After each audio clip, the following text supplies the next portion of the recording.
ये है Gayatri media group और आप देख रहे हैं ताज न्यूज, आईना सच का। नमस्कार, ताज न्यूज के इस बुलेटिन में स्वागत है आपका। मैं हूं मीनू सिंह और आइए खबरों की शुरुआत करते हैं सुर्खियों के साथ। छिली ईंट घटिया स्थित मित्तल हॉस्पिटल में जच्चा बच्चा की मौत, परिजनों ने लगाए डॉक्टर्स पर लापरवाही के आरोप, किया हंगामा। थाना ताजगंज के पक्की सराय में दहेज लोभियों ने विवाहिता को किया आग के हवाले, परिजनों ने लगाई पुलिस से न्याय की गुहार, कोई सुनवाई नहीं। खंडपीठ की मांग को लेकर कालेकोट की भूख हड़ताल समाप्त, भाजपा सांसद चौधरी बाबूलाल ने दिया आश्वासन, विधि मंत्री से कराएंगे मुलाकात। और मैगी के बाद परफेक्ट ब्रेड के पैकेट में मिली छिपकली, एफडीए ने लिया सैंपल, कंपनी पर हुआ मुकदमा दर्ज। और अब खबरें विस्तार से। थाना कोतवाली के छिली ईंट घटिया में मित्तल हॉस्पिटल में प्रसव के दौरान महिला और बच्चे की मौत हो गई। परिजनों ने बताया कि दोनों मौतें डॉक्टर्स की लापरवाही के चलते हुई हैं। गुस्साए परिजनों ने हॉस्पिटल में जमकर तोड़फोड़ की। मौके पर पहुंची पुलिस ने परिजनों को समझा बुझाकर मामले को शांत कराया।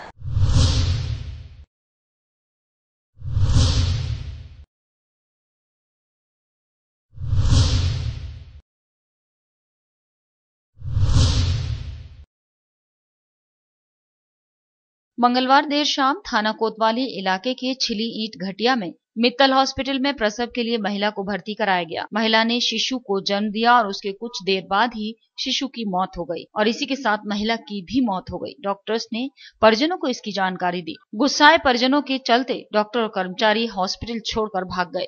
इसके बाद परिजनों ने हॉस्पिटल में जमकर तोड़फोड़ की। परिजनों का आरोप है कि डॉक्टर्स की लापरवाही के चलते शिशु और महिला की मौत हुई है। परिजनों ने इसकी जानकारी पुलिस को दी। मैंने कहा नॉर्मल नहीं, इसके 10 महीने का बच्चा है, इसका दर्द नहीं हो रहा है, आप इसका ऐसा करोगे ऑपरेशन कर दो। कि ऑपरेशन की कोई जरूरत नहीं है, इसकी जिम्मेदारी मेरी है। डॉक्टर मित्तल बोला, डॉक्टर की बीवी बोली, ये दोनों बोले। फिर उन्होंने भर्ती कर लिया। फिर लड़की के लड़का हो गया मरा हुआ। फिर उन्होंने खून मांगा 4 बोतल। मैं खून लेने के लिए अपने लड़कों को लेकर दिल्ली गेट पहुंची, पुष्पांजलि के वहाँ से मैं खून लेके आई हूँ ब्लेड, तो उसके ब्लेड लगाया है। फिर इन्होंने डॉक्टर अकरम को बुला लिया, बेहोशी की सुई लगवा दी। उसी में ही लड़की का अंदर ब्लेड चला गया, खून बह गया। फिर बेहोशी की सुई लगवा दी, बेहोशी।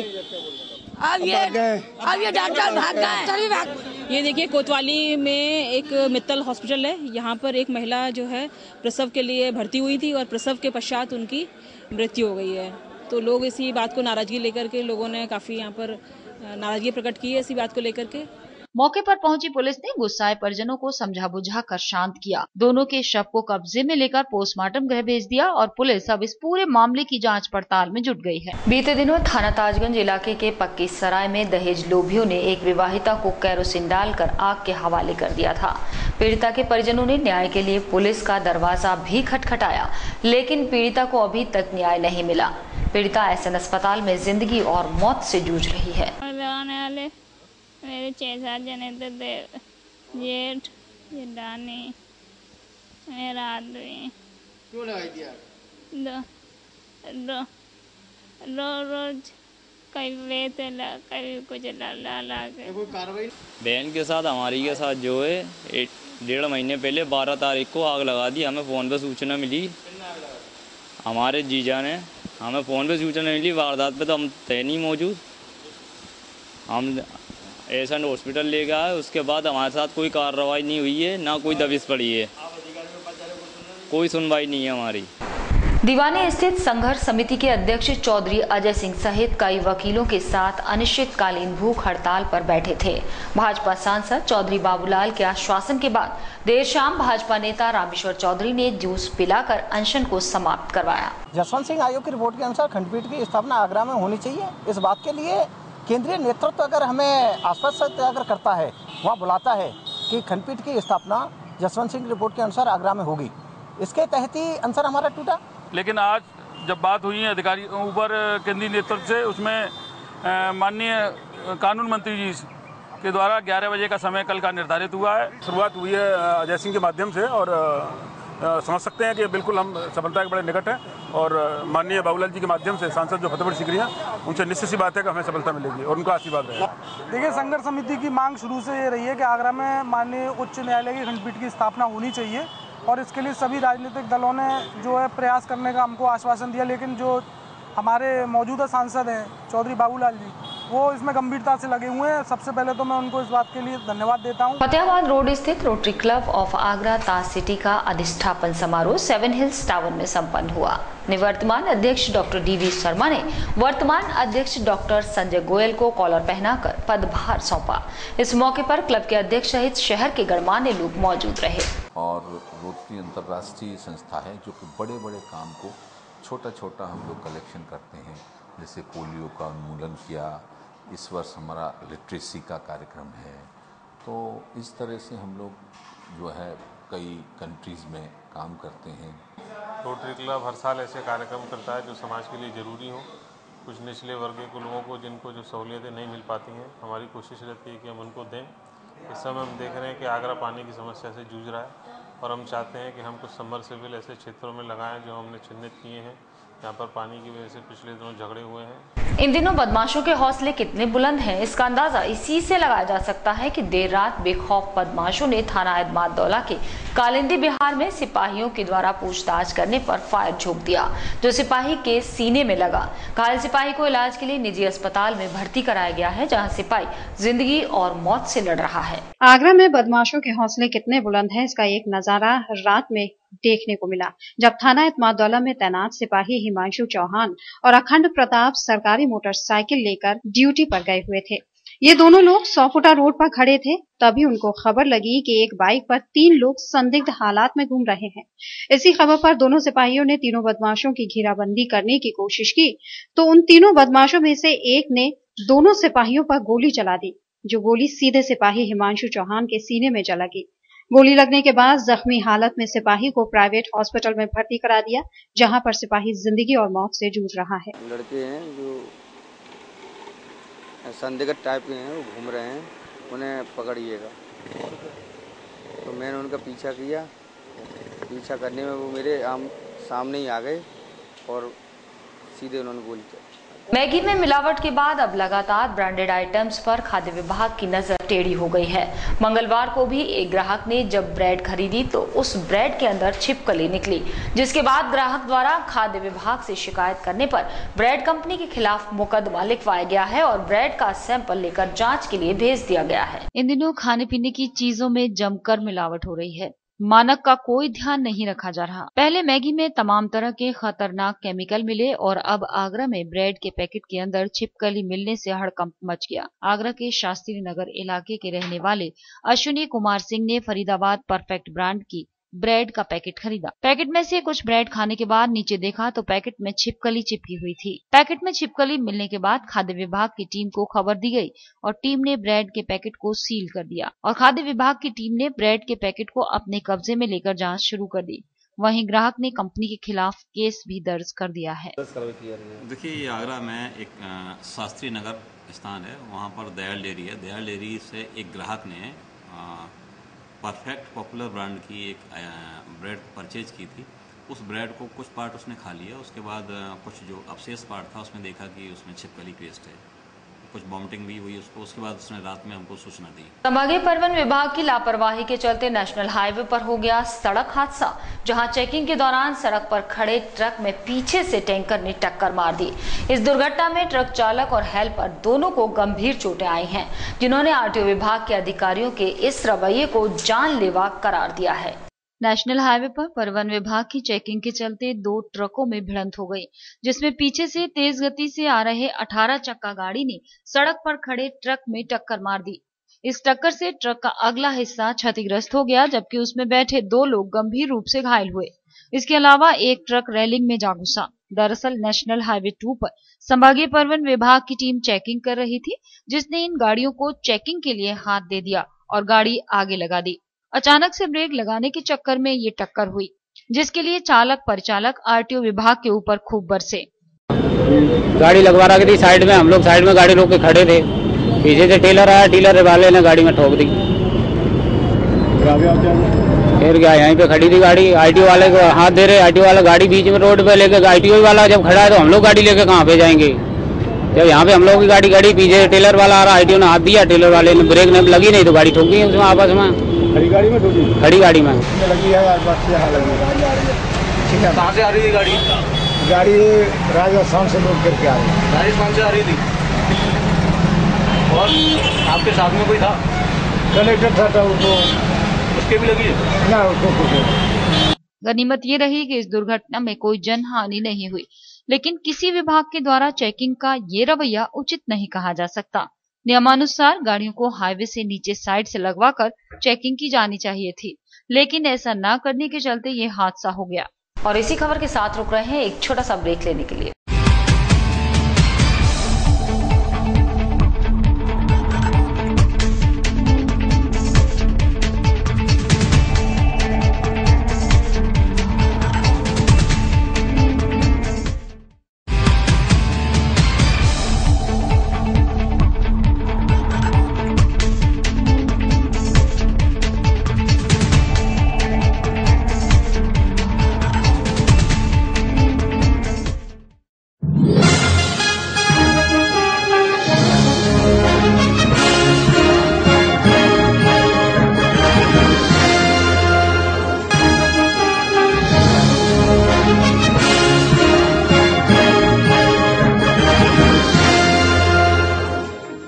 ज्वेलरी मिलने का विश्वसनीय स्थान। हमारे यहाँ आपको gold, hallmark certificate gold jewellery नए कलेक्शन के साथ उपलब्ध मिलेगी।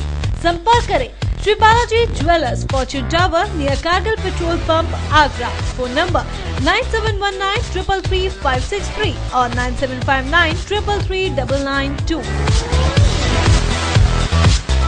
श्री बालाजी ज्वेलरी, दुल्हन की jewellery, AD jewellery, artificial bangles, chain व सभी प्रकार के सेट्स यहाँ पर उपलब्ध है। तो तुरंत संपर्क करें 21 सुपर बाजार, कारगिल पेट्रोल पंप के पीछे, आगरा। फोन नंबर 9358464218 और 8865911110।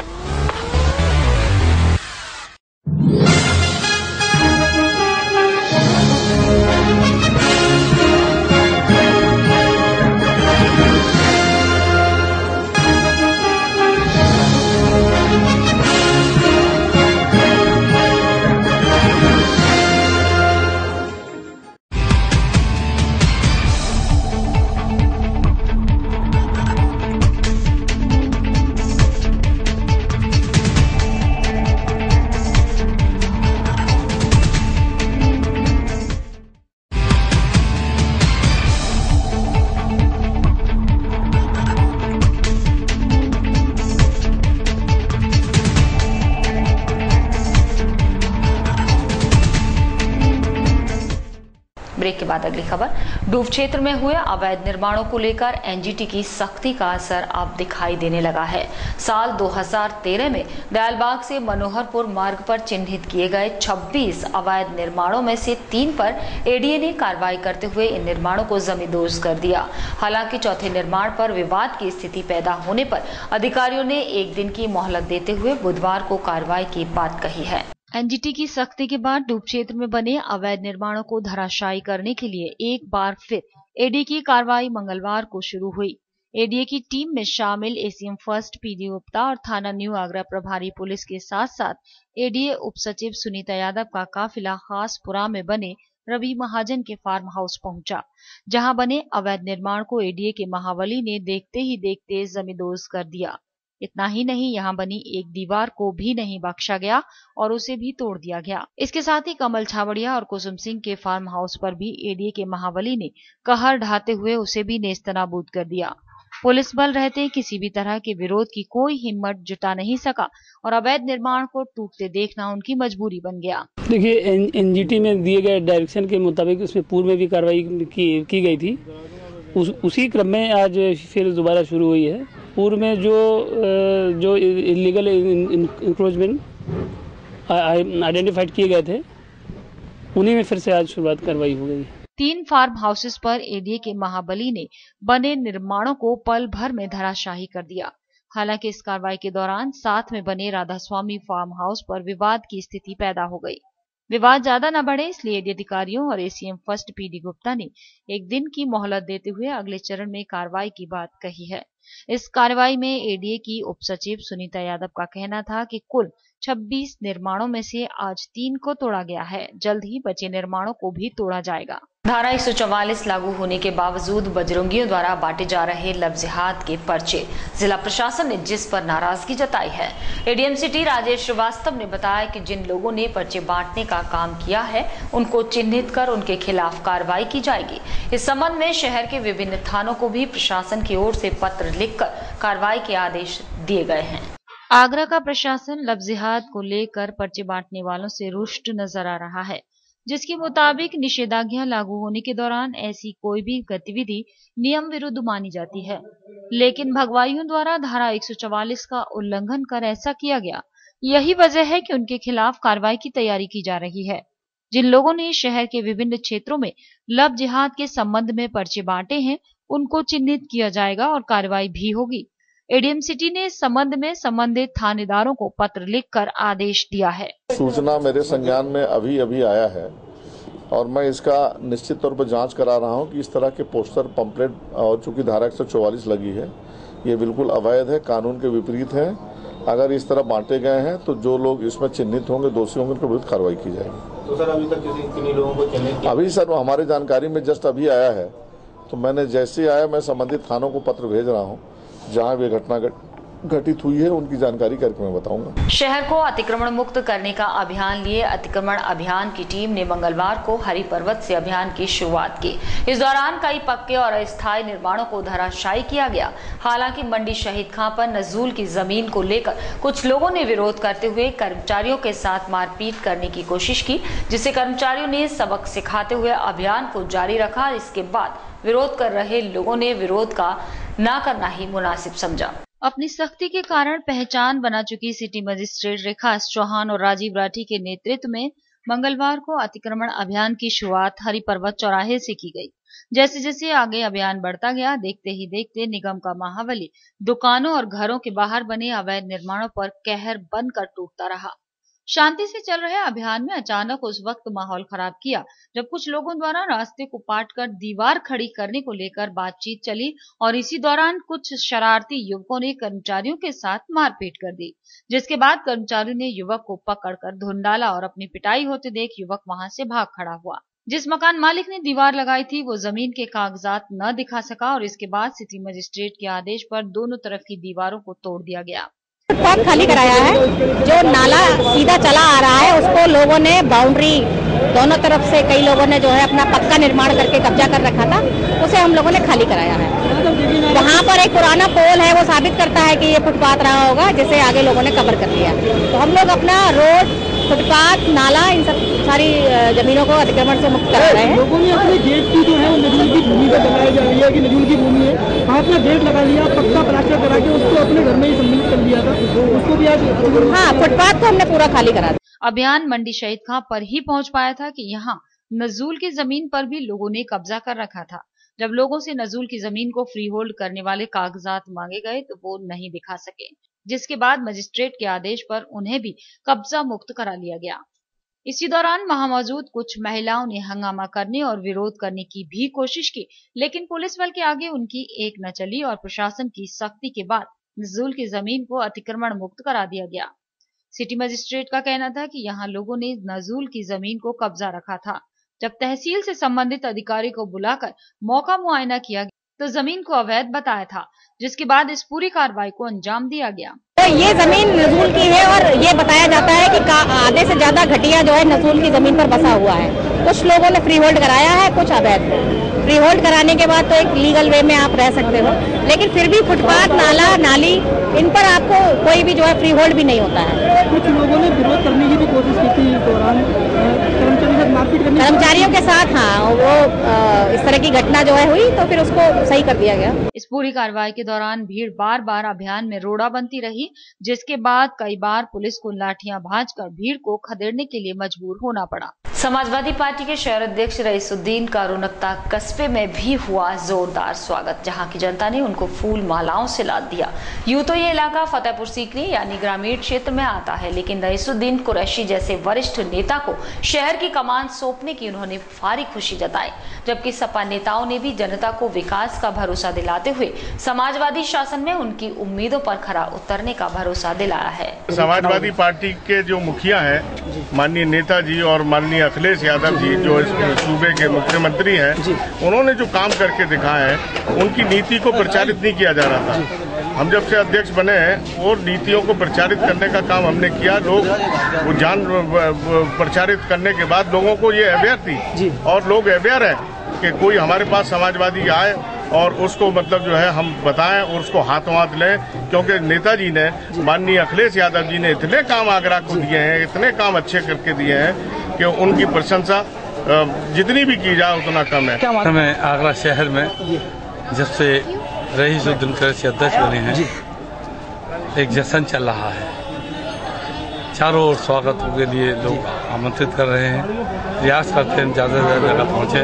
उसी श्रृंखला में यहाँ रोनकता के कार्यकर्ताओं ने और यहाँ की शहर की जनता ने उनको बड़ा सम्मान किया है, स्वागत किया है और आज उनके स्वागत में हम आए। प्रदेश सरकार की महत्वाकांक्षी योजनाओं में शुमार समाजवादी पेंशन योजना का लाभ लेने के लिए शहर के गरीब, असहाय और मजदूर वर्ग के लोगों ने फॉर्म भरा था, जिसे जमा करने वो मंगलवार को जिलाधिकारी कार्यालय पहुंचे, जहां फॉर्म जमा न होने पर महिलाओं ने जिलाधिकारी कार्यालय पर जमकर प्रदर्शन किया। अखिलेश सरकार की महत्वाकांक्षी योजनाओं में शुमार समाजवादी पेंशन योजना को अखिलेश सरकार ने गरीब, असहाय और मजदूरों के लिए चालू किया था, जिसका प्रचार प्रसार भी प्रदेश में जोरों से चला और इस योजना का फायदा भी काफी गरीब, असहाय लोगों को मिला। इसी योजना का लाभ लेने के लिए आगरा शहर के बहुत से गरीब परिवारों ने अपना फॉर्म भरा था। इसे लेकर वो मंगलवार को जमा करने जिलाधिकारी कार्यालय पहुंचे, जहां समाजवादी पेंशन योजना का फॉर्म जमा न होने पर फॉर्म जमा करने आई महिलाओं ने जिलाधिकारी कार्यालय पर जमकर प्रदर्शन किया और वहां के कर्मचारियों पर पैसे लेने के आरोप भी लगाए। कौन सी योजना आई थी? ये क्या है, क्या लेना है? पेंशन लेनी है? हाँ, पेंशन बनवानी भाई, हमारे कोई है नहीं है, एक लड़की है, हम मजदूरी करते हैं, किराए का मकान है। किसने कहाँ से सूचना मिली थी आपको? आपने नहीं से मिली सूचना। अच्छा, क्या बताया गया था? कि गरीब के लिए पैसा चाहिए और पेंसिल बननी है, बस। अब क्या हुआ यहाँ पर? अभी हमारी कोई सुनाई नहीं हो रही है, ताला मार दिया है और जी बोला अभी नहीं ना, कुछ नहीं है। 300 रुपए मांग रहे हैं हम। कहाँ से? कौन मांग रहा है? जी लोग मांग रहे, बगले वाले। पहले जल्दी से आपको पास जाओ, फिर करके कर्मचारी करके ना पे जाओ, कचहरी में जाओ। चक्कर काट रहे हो आप? सुबह से चक्कर मार रहे हैं। हमें सूचना दी थी कि कल लास्ट डेट है और जो गरीब हैं उनकी सारी जो पेंसिल योजना जमा करके आओ फॉर्म। लेकिन यहाँ सवेरे से बैठे हैं, यहाँ इधर उधर घूम रहे हैं, पैसे मांग रहे हैं, कोई 2000 मांगता, कोई 300 मांगता, कोई कुछ कहता। फिर भी के बावजूद उन्होंने गेट लगा लिया, अंदर से गेट लगा हुआ है और ये किसी के नहीं सुन रहे। कर्मचारी, डीएम, अधिकारी सब एक ही हैं, ये किसी के नहीं सुन रहे। भागो यहाँ से भागो, ये घोषणा क्यों कर देते हैं? सरकार प्रशासन देती है खाने को, गरीबों को रक्षा करती है, लेकिन ये लोग क्यों नहीं सुनते हैं? समस्या महिला की आज तक कोई सुनाई नहीं करी है किसी। क्या समस्या क्या है? ये समस्या है कि समाज पार्टी पेंशन और कभी योजना, कभी किसी के बारे में कोई सुनाई नहीं दे रहे। कब आए थे आज सुबह से 7 बजे के बैठे हम जी जनता, गोबर चौकी ताजगंज से। क्या बता रहे हैं यहाँ पर? अभी कोई नहीं कह रहे, जाओ यहाँ से, कुछ नहीं हो रहा। प्रदर्शन कर रही महिलाओं का कहना था कि सरकार गरीबों के लिए योजनाएं बनाती है और इसका लाभ ही गरीब, असहाय लोगों को नहीं मिल पाता। महिलाओं का कहना था कि विभागीय कर्मचारी उन्हें गुमराह कर रहे हैं, कभी इस विभाग तो कभी उस विभाग में फॉर्म जमा करने की बात कहते हैं। पूर्व सांसद प्रोफेसर एसपी सिंह बघेल को ओबीसी मोर्चे का राष्ट्रीय अध्यक्ष बनाए जाने से पिछड़ा वर्ग में दिखा उत्साह। सोमवार को उनके स्वागत जुलूस में जिसने जमकर उत्साह दिखाया था, उन्होंने न केवल बघेल बल्कि ओबीसी के तहत आने वाले अन्य समाजों में प्रोफेसर बघेल की गहरी पैठ होने की बात कही और यूपी बिहार के चुनावों में पार्टी का जमकर समर्थन करने का ऐलान किया। भारतीय जनता पार्टी के राष्ट्रीय अध्यक्ष अमित शाह और प्रधानमंत्री नरेंद्र मोदी द्वारा पिछड़े वर्ग के लोगों को लुभाने के लिए पार्टी अध्यक्ष ने पहली बार ओबीसी मोर्चे का गठन किया, जिसका राष्ट्रीय अध्यक्ष पूर्व सांसद प्रोफेसर एसपी सिंह बघेल को बनाया गया। भाजपा ने एसपी सिंह बघेल पर पिछड़े वर्ग का दांव खेलते हुए उन्हें ये अहम जिम्मेदारी दी है ओबीसी मोर्चे का अध्यक्ष बनने के बाद पहली बार आगरा आए पूर्व सांसद प्रोफेसर बघेल की अगवानी करने भाजपाइयों के साथ साथ हजारों की संख्या में पिछड़े वर्ग के लोग भी पहुंचे, जिन्होंने बघेल का जोरदार स्वागत किया। भाजपा द्वारा एसपी सिंह बघेल पर खेले गए इस दाव का असर उनके आगरा आने पर स्वागत में ही दिख गया, जहां बघेल ने जुलूस के माध्यम से अपनी ताकत विरोधियों को दिखाई और उससे दूसरे दलों के नेताओं की हलचलें तेज हो गईं।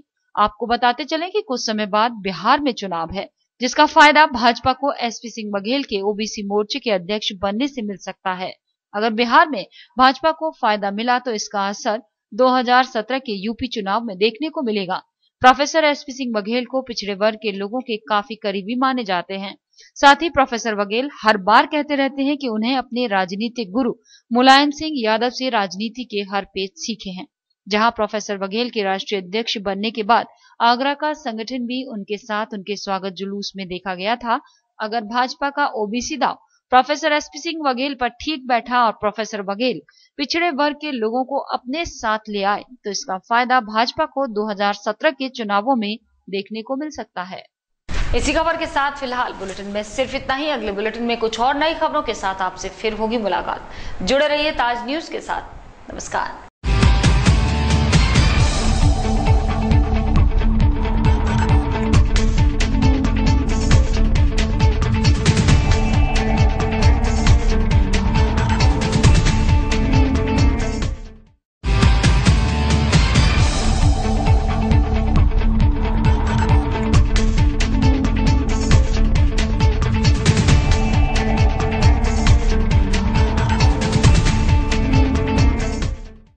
ये है गायत्री मीडिया ग्रुप और आप देख रहे हैं ताज न्यूज, आईना सच का।